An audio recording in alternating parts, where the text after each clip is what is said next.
منين علو دلت لنا ضيفي مدلت مرو ملودين علو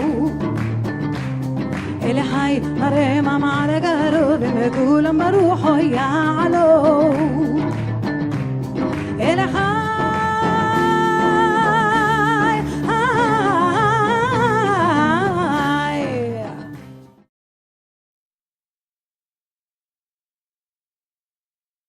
אני בת כפר גדעונה שבגלבוע.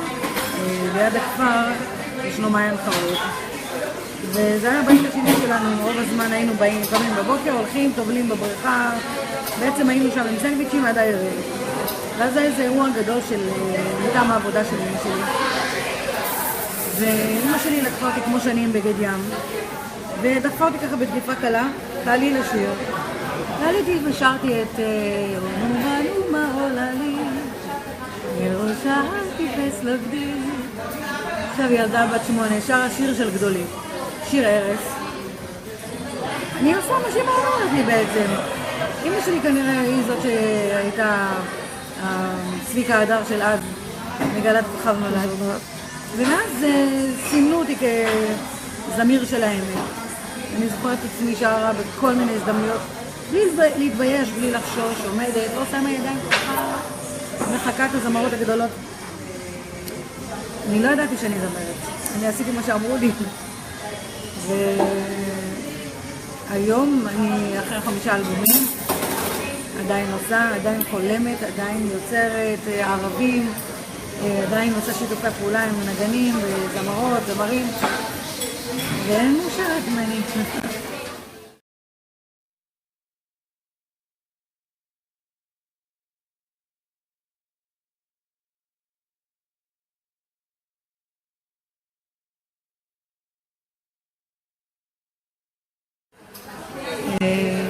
אני אתחיל קודם כל מהשם. באנגלית, זאת אומרת, זה משהו שבא לי בחשיבה, שזה woman is a woman is a woman. כאילו, במקום להגיד אישה היא אישה היא אישה, אמרתי אישה אישה אישה, זאת אומרת אישה היא יפה, אישה היא חזקה, אישה היא שמנה. כל אחד יכול לעשות את זה בכוונה, אישה אישה עם פסיק, אישה עם פסיק, אישה עם פסיק. כל אחד יכול להמשיך את המילה הזאת כנפשו, איך שהוא מרגיש, איך שהוא רוצה. עכשיו, אני בחרתי את הנושא הזה אחרי שמישהו עלב בי וקרא לי שמנה. לא קרא לי שמנה במובן של להעליב אותי, רק אמר איך אני שובר את הסטטיסטיקה של התימניות הרזות עם הציצים הגדולים, ואני אין לי ציצים גדולים ואני שמנה מאוד. ואני חשבתי שזה עבר לי עד שקמתי בבוקר למחרת והבנתי שמשהו יושב לי פה, וציירתי את האישה שיושבת מאוד בטוחה בעצמה, מאוד פיזית, מאוד מישירה מבט, ובאותו רגע החלטתי שזאת תהיה התערוכה שלי. עכשיו, אמרתי בזמנו שאני לא נושא דגל, לא פמיניסטי ולא לא מתיימרת להגיד אני אוביל, אני הולכת מתוך מגמה להעצים נשים. לא, אני עשיתי את זה בפירוש מתוך מקום אגואיסטי ולהעצים אותי קודם כל. לא היה לי ספק שזה יהיה לזה אפקט על נשים אחרות.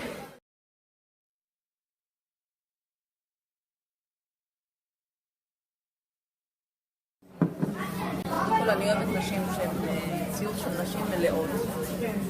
זה עושה תמיד איזה משהו חי מעבר לצבעים מדהימים. שתמונה יפה, גם אישה יפה, וצריך קצת להיות יותר רזה. וזה, אבל אישה חושבים שהיא כזה חכמה, שהיא, אני לא יודעת איזה מקצוע שלה, אבל היא מאוד רצינית. אני חושבת שהיא מסמלת המון נשיות, במלאות שלה, במבט שלה בעיניים, משהו כזה שלם יש במבט, לדעתי.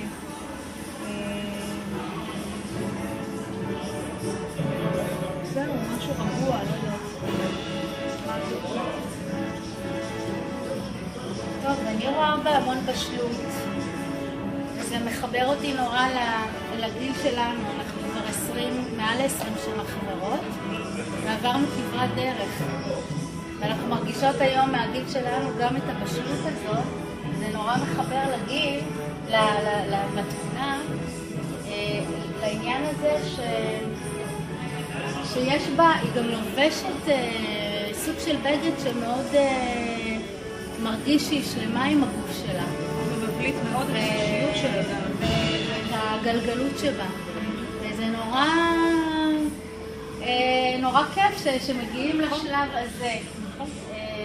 גם משהו בתנוחה שבה, של הנה, זאת אני, ככה אני. זה מה שמרגיש לי. וזה נורא כיף שמגיעים לשלב הזה בחיים כבר.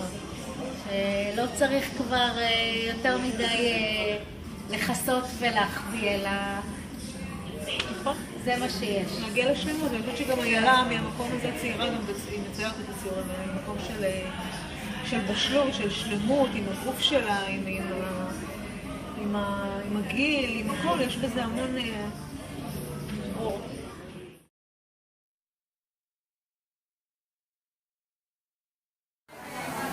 אני לא יודעת אם לקשול, כי אני רק בשנים האחרונות שמנה. אבל אני יכולה להגיד לך, שכשאני הייתי בצבא ועשיתי אודישנים למחזמרים בתל אביב, הדבר ראשון שאמרו לי, תרדי במשקל, ואני מדברת לך, אני לבשתי מידה 8. אני אגיד לך גם כמה שקלתי, אני שקלתי 60, 65 גב, וביקשו ממני 10 קילו להוריד. כל עוד המין הגברי מכתיב, אני אומרת המין הגברי, לא נשים, כי אני עוד לא נתקלתי באישה שאמרה לי לרד במשקל. נשים לרוב אומרות לי כמה אני סקסית ויפה, אמת. כל עוד הם מכתיבים מה יהיה בחוצות הרחובות שלנו, המודעות בחוצות, בעיתונים, מה יהיה בטלוויזיה, ונשים ישתפו פעולה עם זה, לא יהיה מקום לשמנות. לא יהיה, ואם יש שמנה שהיא מקבלת נניח לטלוויזיה, היא לא מספיק נעה. כדי שאפשר יהיה להגיד, אבל היא שדרנית טובה, את לא יכולה להיות גם יפה וגם שמנה, אין דבר כזה. היום, אני אוהבת את הגוף שלי. אני הצלחתי להגיד לעצמי, אני בת 52, וזה חלק לי. אני לא נראית בת 52, כי הצלחתי להבחין בפנימיות שלי, שהיא ילדותית, מלאה שמחת חיים, צעירה, עושה, לא מהמקום של כובד ראש, במקום של ג'וי. אין מילה אחרת להגיד בעברית שלי. חדווה ודיצה אפשר להגיד בעברית. אבל במקום באמת של שמחה. וזה עבודה, זה עבודה. ואני מרגישה שאני עוד לא שם, עוד לא ממש שם. אני חושבת שאת הארוחה הייתה סוג של לשים יתד ולהגיד, זה אני.